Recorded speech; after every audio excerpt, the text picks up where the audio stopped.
बोलते हैं capillary tap, remote seal diaphragm या remote seal diaphragm tap transmitter बोलते हैं। नॉर्मली इसको कैपिलरी के नाम से जानते हैं, कैपिलरी डीपी ट्रांसमीटर। तो इसमें क्या होता है, इसको समझना भी बहुत जरूरी है, नहीं तो बहुत सारा दिक्कत आता है प्लांट में। अगर आपको इसका अंडरस्टैंडिंग सही नहीं है कि कैसे काम कर रहा है,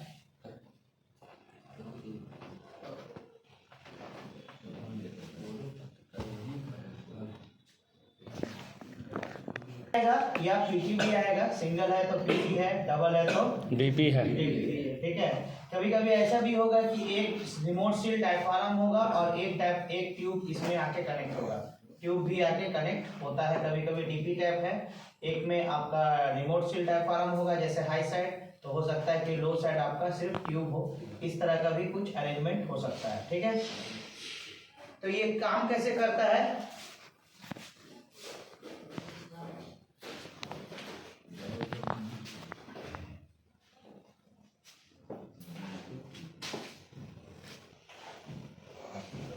इसमें मेन टैप ये जो है सिर्फ सील किया हुआ है, यहाँ पे लिक्विड पूरा। ठीक है, इसी के लिए रिमोट सील डायफ्राम बोलते हैं। मेन सेंसिंग डायफ्राम कहाँ पर है, यहाँ पर ही मेन सेंसिंग डायफ्राम है, और बाकी में पूरा क्या कर दिया गया है, लिक्विड कर दिया गया है। तो जब इधर से प्रेशर पड़ेगा तो क्या होगा, इस डायफ्राम में डिफ्लेक्शन होगा, ये अंदर की तरफ प्रेस होगा ये। तो जब ये अंदर की तरफ प्रेस होगा और यहाँ जो लिक्विड है कंप्रेस किया हुआ है, तो लिक्विड क्या होगा, लिक्विड में इधर से प्रेशर पड़ेगा। तो ये जब लिक्विड में प्रेशर पड़ेगा, ये लिक्विड का प्रेशर कहाँ जाके ट्रांसफर होगा, इस डायफ्राम पे ट्रांसफर होगा। इस तरह से पूरा इसका सेंसिंग सिस्टम काम करता है। क्लियर हो गया। इधर से प्रेशर पड़ेगा तो पॉजिटिव प्रेशर, और इधर से पड़ेगा तो नेगेटिव प्रेशर। ओके, तो मान लो कि दोनों डायफ्राम अभी मेरा एटमॉस्फेयर में है, एटमॉस्फेरिक प्रेशर में है, तो कितना प्रेशर होगा, जीरो होगा, है ना। उसके बाद डायफ्राम को अगर हम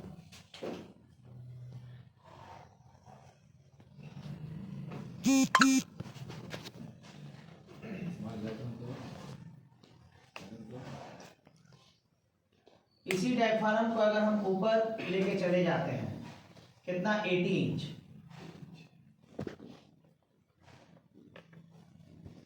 और इसमें जो लिक्विड भरा जाता है, कौन सा लिक्विड भरा जाता है, ग्लाइकोल, ग्लिसरीन, या सर सिलिकॉन हो सकता है, ग्लिसरीन हो सकता है, सिलिकॉन हो सकता है।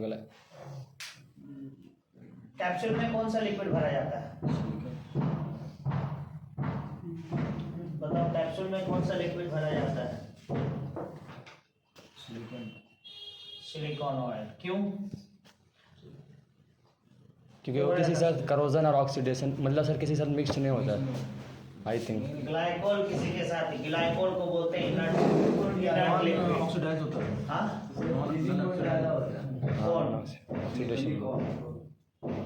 ऑक्सीडेशन नहीं उसका।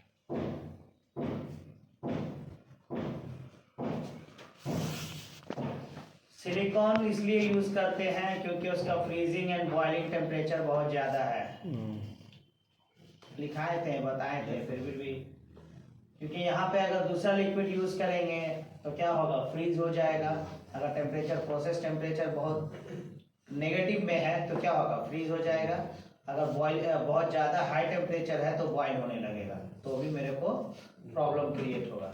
ठीक है, इसी के लिए सिलिकॉन यूज करते हैं, या सॉरी, हाँ, सिलिकॉन ऑयल यूज करते हैं। तो इसमें कौन सा लिक्विड भरा होगा, सिलिकॉन ऑयल।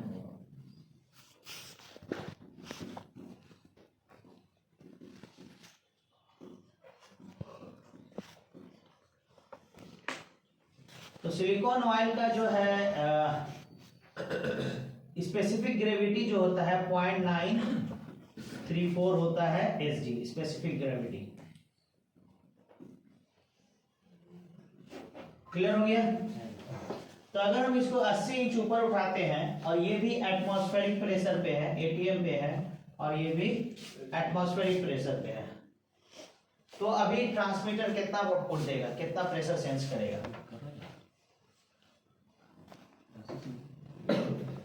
74.72। क्यों,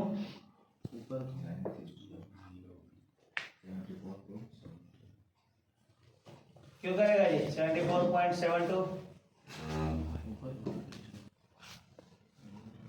तो 74.72 प्रेशर शो करेगा, इसलिए शो करेगा, आंसर भी तो देने जाने खाली हाइड्रोस्टैटिक प्रेशर की वजह से।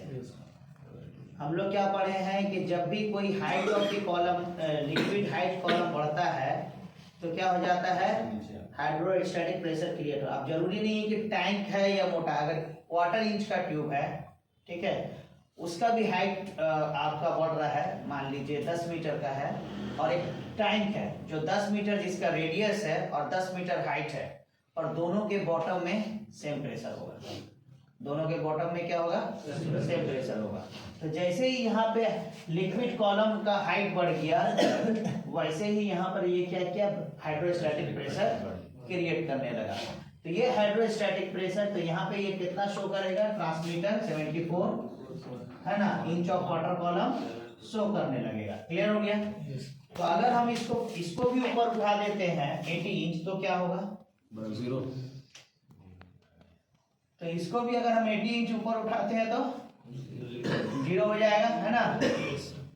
ओके, ये दोनों अगर हाइट बराबर है दोनों डायफ्राम का तो ट्रांसमीटर 0 रीड करेगा, 0 रीड करेगा। क्लियर हो गया? अब अगर हम इसको 80 इंच नीचे ले आते हैं तो माइनस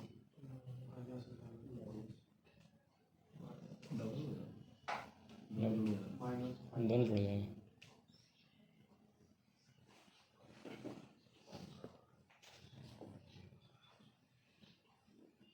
बोलो, अभी 80 इंच इसको हम क्या किए, नीचे लिए हैं, तो क्या होगा,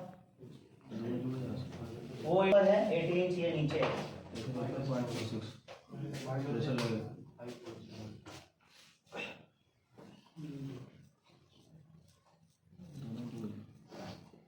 छूट जाएगा। कहाँ है,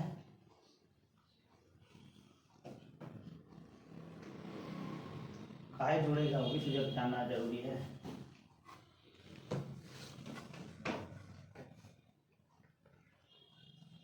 क्या होगा, सिर्फ डिफरेंशियल प्रेशर बढ़ जाएगा, कितना हो जाएगा, 149.44। कहाँ है, वैक्यूम के होगा ना। तो हम लोग क्या देखे, जब जीरो एलिवेशन में जब वहां से एयर निकाल दिए थे तो जब टैंक का लेवल नीचे आ रहा था तो वहां पे वैक्यूम क्रिएट हो रहा था, है ना। तो यहाँ पर भी वही होगा कि यहाँ पर जो हाइड्रोस्टैटिक प्रेशर की वजह से ये लिक्विड किधर, नीचे की तरफ भागेगा, नीचे की तरफ जब भागेगा तो यहाँ पे वैक्यूम क्रिएट होगा, मतलब ये डायफ्राम को खींचेगा अपनी तरफ। इसका मतलब ये हुआ 80 आदमी इधर से ढकेल रहा है और 80 आदमी इसको खींच रहा है, तो टोटल प्रेशर कितना हो जाएगा, 160 हो जाएगा। समझ में आ गया, जो भी कैलकुलेट करके आ रहा है ना, उतना प्रेशर हो जाएगा। तो क्या रीड करेगा ट्रांसमीटर, पॉजिटिव प्रेशर रीड करेगा। अगर हम इसको उल्टा कर दें तो क्या रीड करेगा, नेगेटिव प्रेशर रीड करेगा। समझ में आ गया? तो ये अंडरस्टैंडिंग होना बहुत जरूरी है। अगर ये अंडरस्टैंड, लड़का लोग क्या करता है, मतलब जो नया होता है इसको समझ में नहीं है, वो देखता है कि हम दोनों डायफ्राम को तो एटमॉस्फेयर में कर दिए, फिर मेरा ट्रांसमीटर 0 क्यों नहीं शो कर रहा है, क्योंकि उसका माइंड में क्या है, एटमॉस्फेरिक प्रेशर 0 है।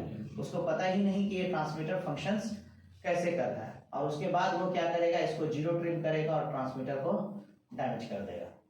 ठीक है, तो कभी भी हमको इस ट्रांसमीटर में, अगर आप टैपलेट ट्रांसमीटर यूज कर रहे हैं, 0 ट्रिम करने के लिए दोनों डायफ्राम सेम हाइट पे होना चाहिए, तभी आप इसका 0 ट्रिम कर सकते हैं, नहीं तो सेंसर ट्रिम नहीं कर सकते हैं। नॉर्मली बोला जाता है कि ये तीनों एक हाइट पे रहना चाहिए, तब जाके आप इसका 0 ट्रिम कर सकते हैं, नहीं तो सेंसर ट्रिम इसमें नहीं होगा। ठीक है, आप सेंसर ट्रिम नहीं कर सकते हैं। क्लियर हो गया?